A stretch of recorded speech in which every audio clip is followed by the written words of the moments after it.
Hello and welcome to another episode of the Wii U 5. I was very excited for Sonic Boom Rise of Lyric and continued to remind people that it was one of the holidays exclusives on the Wii U, despite everyone only talking about Hyrule Warriors, Bayonetta 2, and Smash Brothers. In fact, I was clearly a bastion of this game. Sonic Boom Rise of Lyric is the last of 3 exclusive Sonic games to fill a contract between Sega and Nintendo. It's also the one and only game to use CryEngine 3 on the Wii U, and is developed by primarily a Western-staffed studio called Big Red Button Entertainment.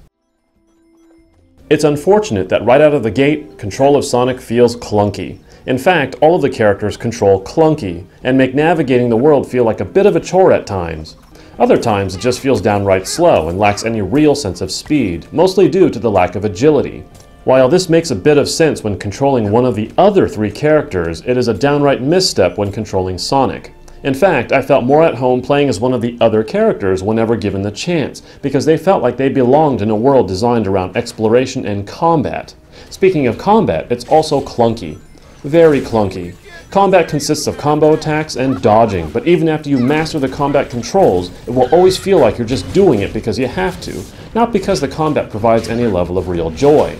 The attempt to add new enemies with different combat requirements falls flat on its face when all it really boils down to is hitting the monster more and getting hit less. The only fights worth fighting are the bosses, but are more the spectacle than the fight. Fortunately, barely redeeming itself, Sonic Boom Rise of Lyric does provide a slightly better challenge later in the game, also introducing a pleasant variety in gameplay concepts that range from gliding on water, to twin-stick shooting, to on-rail shooting underwater. Sadly, none of these concepts are executed with any real proficiency. There's also a moderately entertaining multiplayer mode that might get the kids together during the holidays. In a surprising shock, the game is not as bare bones as it initially seems. With an entire second hub area opening up and plenty of side missions, there are other things to do. The secondary content, though, is mostly search and collect, but completionists who can bear the core game and its mechanics will find themselves kept rather busy. Completing side content provides currency to purchase upgrades for your team, but these are non-crucial in every single way. Sonic Boom Rise of Lyric's content is neither a weakness nor a strength. In an odd turn of events, the game takes one of the most sophisticated graphics engines on the market and somehow turns it into one of the worst presentations possible. The frame rate is absolutely abysmal during the time it counts most: speed. When encountering speedrun courses, my butthole puckered because I knew it'd become a choppy mess, simply because the entire game starts out like this. When the first moment you take control of a character is plagued by a bad frame rate, it's immediately telling of what's to come. Again, fortunately, there is some redemption. Some levels display a creative level of art style, and others are moderately visually pleasing. Also, despite agility like molasses, the main characters are actually quite well animated, with Sonic's spikes bouncing gently and Tails' spinning mesmerizingly. There's also some redemption in the music, which managed to keep my nerves calm while the game plagued me with boring platforming.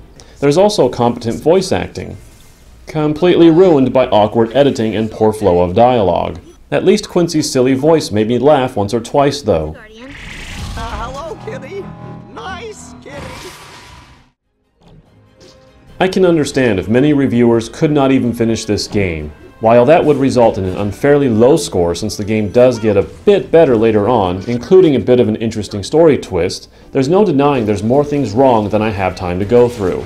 Sonic Boom Rise of Lyric is a misstep, and is, in fact, a step backward from Sonic Lost World. Something went horribly wrong when the second lap is slower than the first one.